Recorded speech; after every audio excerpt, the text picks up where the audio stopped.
Ahoy there, Bradford here. And if you haven't heard the beginning of this whole Milton thing, I recommend you go back to episode 65 and start there. But who am I to tell you what to do? Well, status update, 5:41 p.m. on Tuesday. I am now waiting for the Coast Guard to take me off my vessel, some goodly number of miles north of Key West.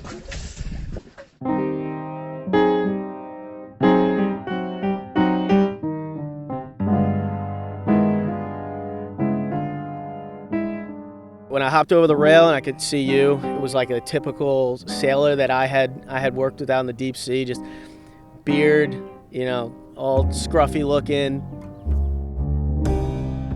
So my attempted cruise to take my sailboat down to Key West to avoid Hurricane Milton has literally run out of fuel and wind.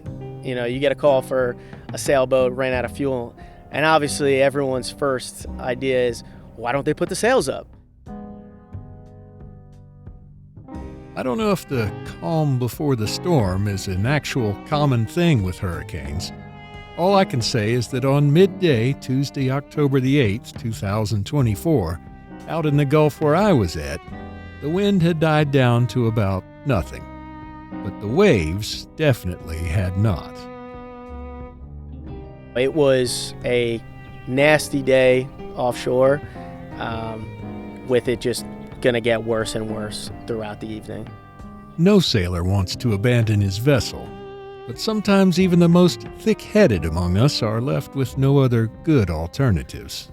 After we picked you up and we headed back in, the outer bands were right behind us, and you could see the lightning off in the distance. In hindsight, the outcome was obvious. You got off, you got safe, and your boat unfortunately didn't.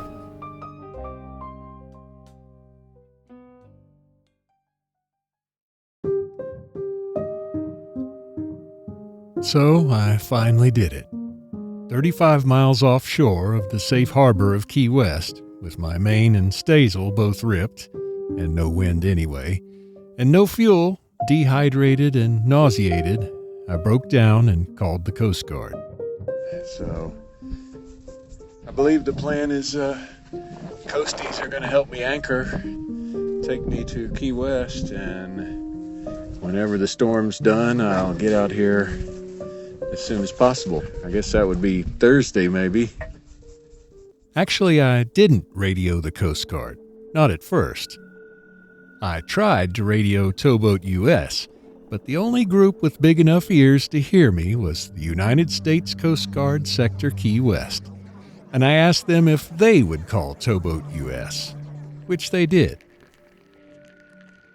Of course, Towboat US had long since put up their boats before the storm, like smart people, and my crackly new friend at Sector Key West told me they'd be wrapping up operations soon as well. I may have still been in a bit of denial about my situation, though. And maybe I can still get to Annapolis. I even thought I could make the Annapolis Boat Show, a mere 3 days away, and in particular our traditional meetup at Davis Pub. But at the moment, the guy on the radio was asking me, so are we wrapping up after we come and get you, or after we don't come and get you? I asked him to give me a few minutes, and then did what needed to be done. I said yes, and I asked him to phone the Admiral, by which in this case, I mean Tanya. We made contact with your significant other, Brad Rogers. He's having a little trouble with his vessel off of Key West. He requested that we give you a heads up that he... It was longer than that and super professional, but it's probably best she didn't hear it at the time. My phone was on Do Not Disturb, or I was in someone else's office at work and completely missed the Coast Guard call, or I would have flipped out. Meanwhile, back at Coast Guard Station Key West, Petty Officer Kast was officer of the day. Yeah, so we got the call from Sector that, again, it was a distressed sailboat about 35, 40 miles northwest of us. It wasn't clear to me at the time the difference between Sector Key West, which is who I always hear on the radio, and Station Key West, where my rescuers were rapidly assembling.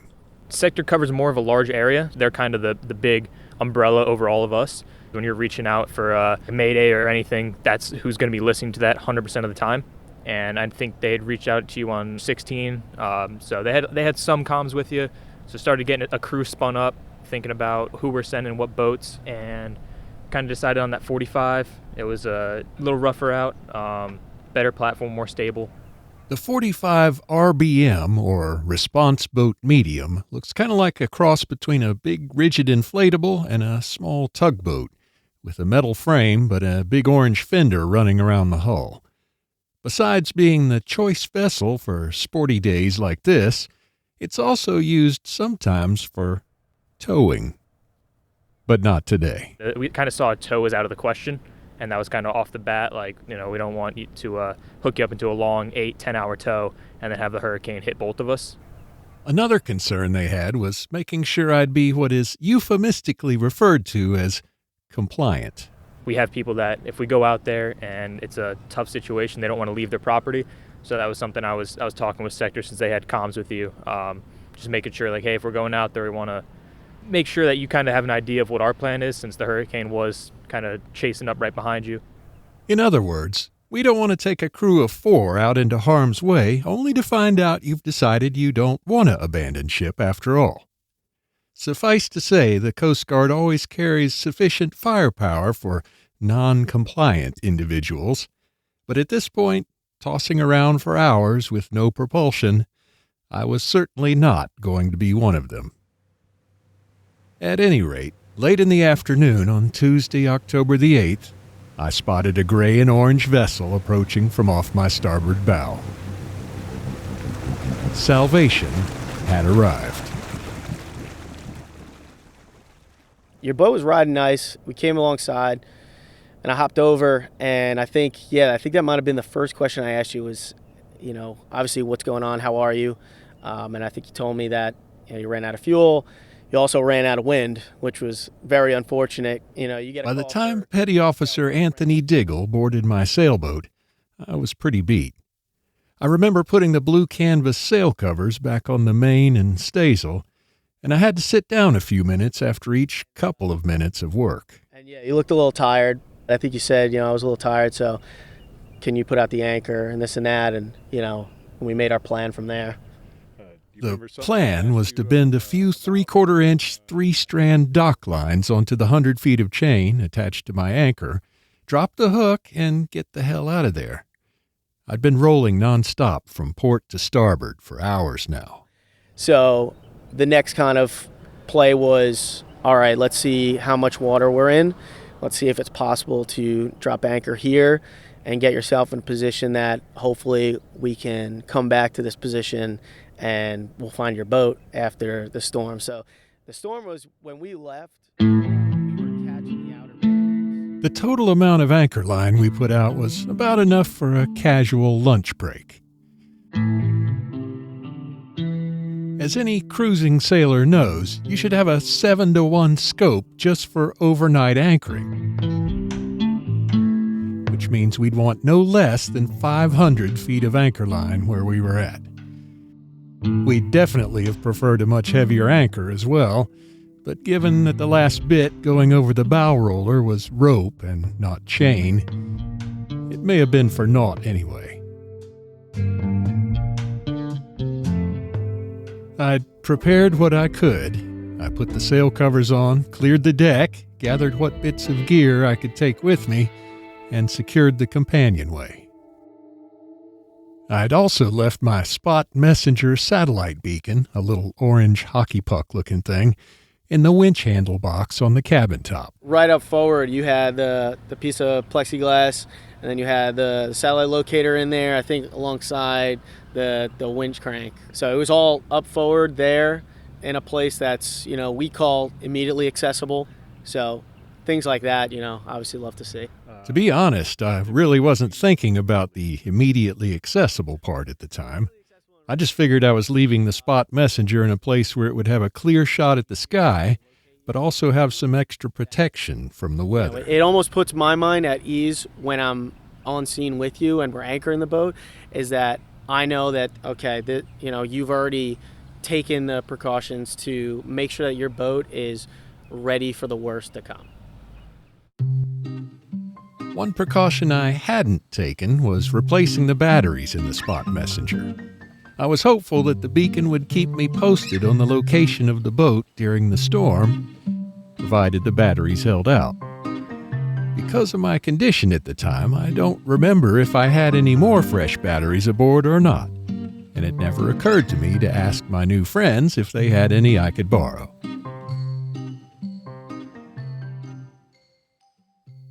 After I approved his handiwork with the anchor rod, I handed Petty Officer Diggle my backpack with my laptop, recording gear, and a couple of radios in it, plus Tanya's little white roller suitcase with my chart plotter and binoculars inside.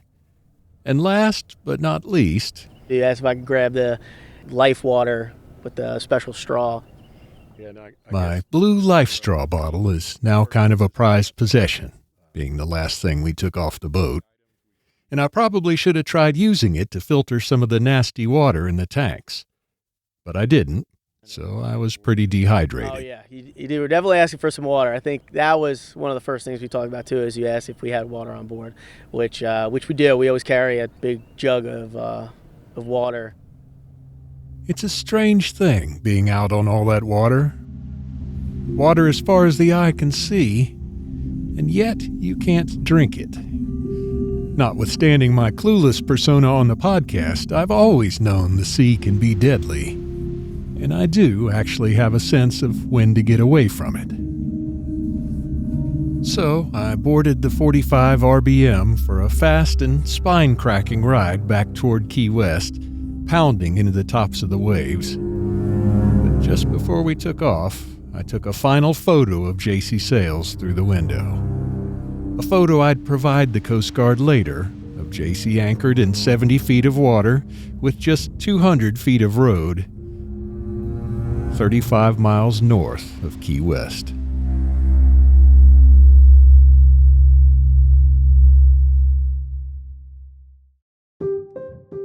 Once we arrived in Key West and the crew had time to debrief on the mission, Petty Officer Diggle was kind enough to drop me off at the Galleon Resort and Marina, where I'd reserved a boat slip.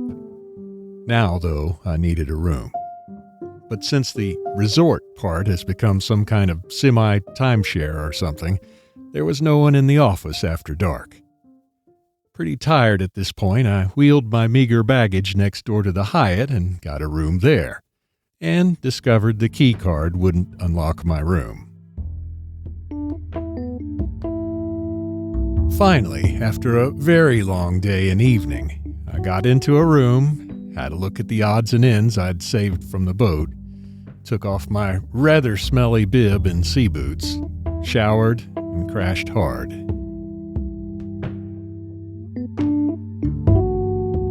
But right around the same time, at 10:44 p.m., the Spot Messenger sent out its last ping. It appeared as though after bobbing around at anchor for a while, my boat was now starting to drag almost due north. The next land in that direction is Fort Myers Beach, 85 miles away.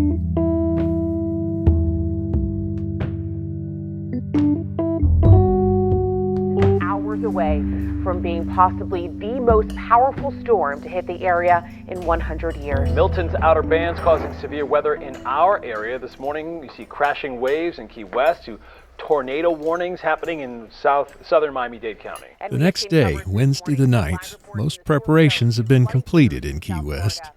Although the storm is almost 300 miles away, boats are hobby horsing fore and aft at the docks, and the protected harbor is full of whitecaps. Which are already dealing with some of the rough seas out there for our friends in the Keys. But I'm sure it's nothing compared to what my sailboat is going through, way the hell offshore. So, tornado warning for the Keys this morning into the afternoon hours, and tonight they'll be dealing with some very rough conditions. There's nothing much to do other than recover and, rehydrate, and watch the same reporters and same clips cycle across the Weather Channel. And we will notice that those bands will continue to move in today. The worst of the weather will be by the Keys But I did manage to get a message out to the How Not to sailors. Bradford here, and I need to let you know first that I'm safe. I'm in Key West. And secondly, to let you know I will not be making it to Annapolis, which pains me greatly. And I did manage to call Towboat US, who politely informed me that they were going to take care of the worst cases first, once they got back in the water. They seemed a little surprised when I told them where I left my boat. She's in 70 feet of water with 200 feet of anchor, like 30 miles out, so... Oh, 30 miles out? Yeah. Yeah. It's cool. That is around here. 30 miles out. Clearly, I'm going to need to employ a different strategy. Or a few. So the next morning, while Sarasota and Venice are reeling from Milton's impact, first I called the Coast Guard. One of your crews took me off my boat, and I had two things. One is mate Anthony Diggle asked for a photo of the vessel, which I emailed. I wanted to confirm he got it if you guys needed it. And besides making sure the Coast Guard knows what my baby looks like, I just figured I'd ask if they happen to have any air assets flying out in the middle of nowhere. Yeah, I don't expect you guys to be doing anything on my behalf, but if there's no assets that would be able to spot her, I need to, I guess, try and go to the airport and see if I can locate a helo pilot or something. The Coast Guard does give me their record of my last position, which jives pretty closely with mine. So that's going to be 25 degrees, 1.56 minutes north, and 82 degrees. The Coast Guard does have a unique way of saying the latitude and longitude, but I get it straight after a minute. And I do have just one more stupid question for them. Just out of asking, I don't suppose you happen to know anybody that has a Cessna or a helicopter in Key West, do you? He did not. I wasn't quite sure if a helicopter or something like a small plane would be best, but as it turns out, I couldn't get hold of a helicopter outfit anyway. Now, here I am waiting on a taxi to go to the Key West airport to get on a Cessna to look for my boat. I did finally manage to get a referral to RJ, who gave me a referral to Barbara, who hooked me up with Paul, a flight instructor with access to a small plane. And by midday on Thursday, the day after the storm, I was on my way to the signature terminal at Key West International Airport and starting to feel cautiously optimistic. The last time that you saw it on the finder was 2 days ago. Yeah. That's where, you know. But apparently my luck has run out.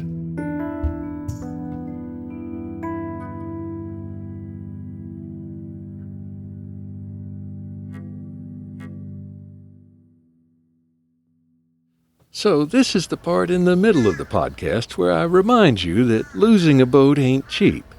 And I think it's worth taking 10 seconds to thank our awesome How Not to Sail Patreon crew by name. So thanks so much to Mark, Wayne, Tanya, Tal from Surface Sailors Podcast, Ray, Julie, Alan, Captain Bob, Steve, Captain Boomies, Bill, Sandra and Jimmy, Carson, Doug, Dave, Blue Torch Mike, Sailing Primo Barcabella, Tad, Carrie and George, Don, Dayton, Stephen, Mark, Neil, Trevor, and our other Dave, Dave Canyon. All these fine folks have gotten exclusive early access to this episode a few days ago, like all the other ones, as well as invites to private meetups, exclusive behind-the-scenes ramblings, and various and sundry other cool perks. We shan't be taking any new crew aboard until July 14th, but you can find out more and join the cool kids on or after July 14th at hownottosail.com/Patreon. That's Patreon. But meanwhile, I believe we were back at the airport. Hey, we're here at the airport where I got Paul taking me up in the Cessna 172. He is not optimistic. Clear prop! As Paul taxis onto runway 27, I have plenty of concern that the boat didn't stay where she was. Even if the anchor line did hold in 12 to 15 foot seas and 40 knot winds. But irregardless, as my friend Bill would say, it feels like I'm doing something effective.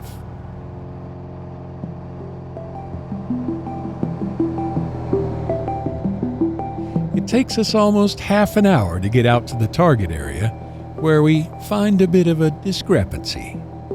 Paul's iPad navigation software likes the coordinates in decimal degrees, so he's entered the longitude as simply 82.363 degrees west, versus the 82 degrees 3.63 minutes west the Coast Guard gave me, which puts our initial search area a good 18 miles west-northwest of the correct location.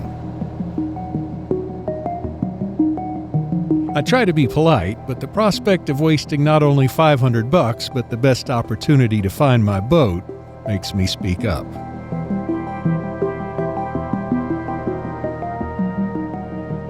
I make some quick calculations using my smartphone and give Paul the coordinates in numbers his aviation app will understand. But even after flying a pattern of sorts around the correct location, we find nothing. We have a good 5 miles of visibility, and Paul has much better eyesight than I do. But it seems Jacie Sales has been carried away by the storm.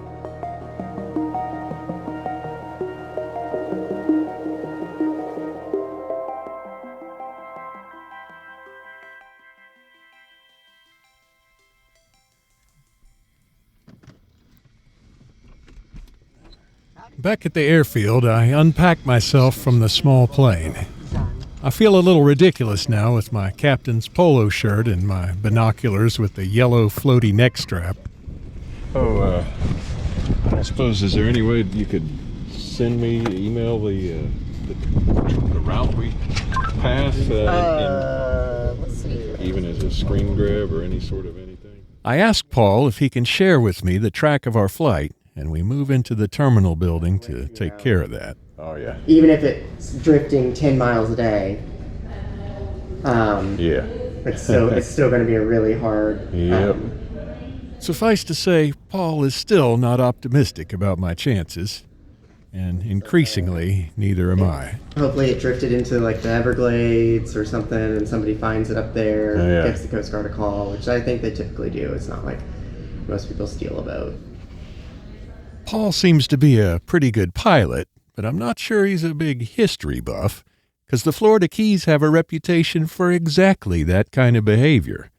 In fact, there's still an old tower downtown where the salvors used to keep an eye out for wrecks, and they weren't above luring boats onto the reefs exactly so they could salvage them. All right. Well, thanks a lot, Paul, and have a good one. Irregardless, I thank Paul and head out the door over toward the main terminal and the taxi stand. All right, so we did not find the vessel. Take two. We did not locate the vessel.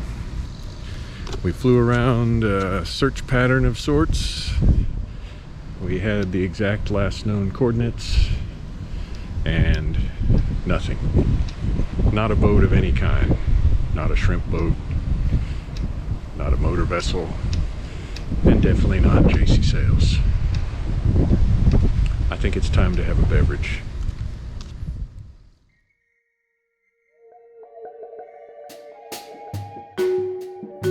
And so I wandered around Schooner Wharf, hydrating and puttering about, recording random ambience. All right, let's go for Marina Sounds here.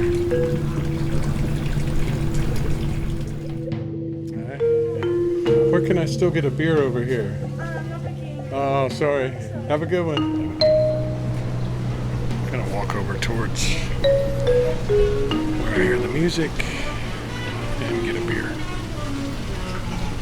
At least a beer.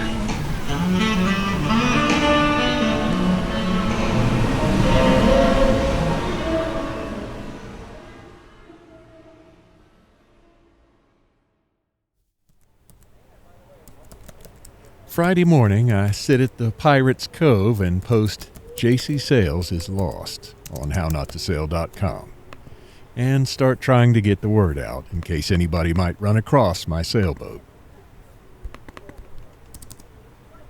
I hit Facebook groups, my email newsletter, everything I can think of, and I also hit up the Galleon Marina, Captain Dan's Charters, and Key West Express, the ferry between Key West and Fort Myers.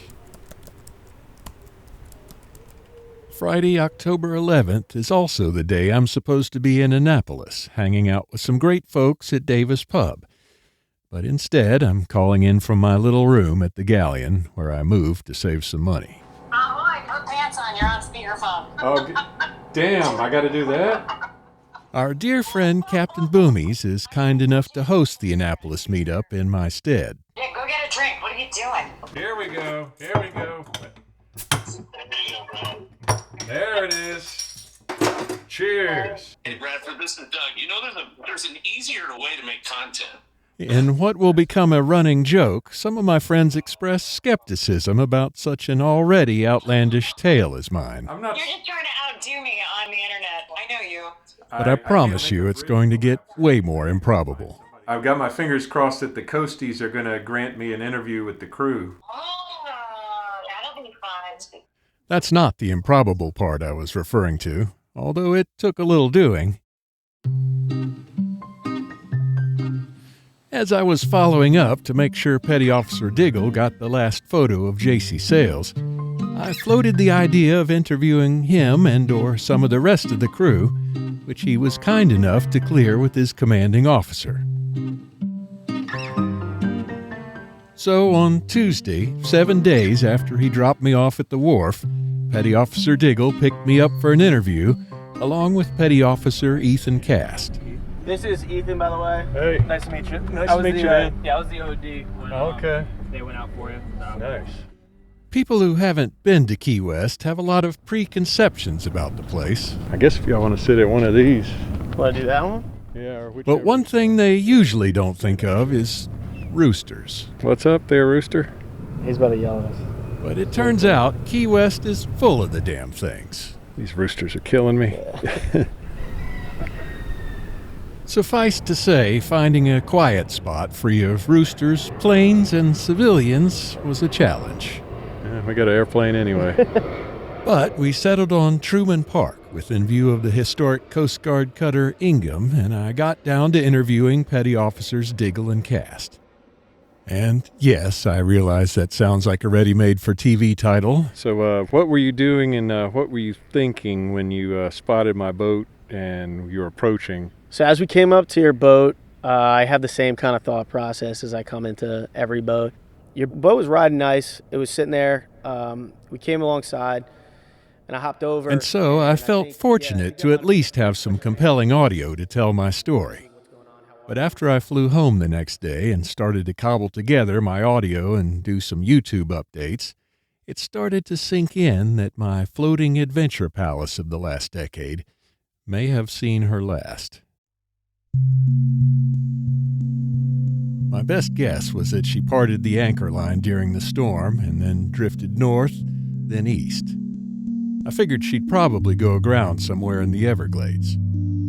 Actually, I figured in proper how not to sail fashion, she'd probably run over a manatee and drag through some kind of protected seagrass area before breaking apart on a reef and spilling all her contents into a national park. You know, whatever might get me a hefty fine or a year in the slammer or something. I figured she'd be found at some point, but probably stripped of everything of value.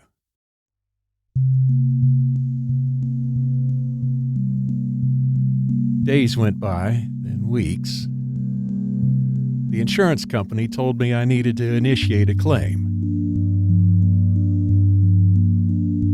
And then, 35 days after I stepped off my vessel and onto a Coast Guard RBM... You're kidding. I am not kidding. You're really not kidding? I am not kidding. Seriously. Join us next time to see what happened. I promise it'll be worth the price of admission.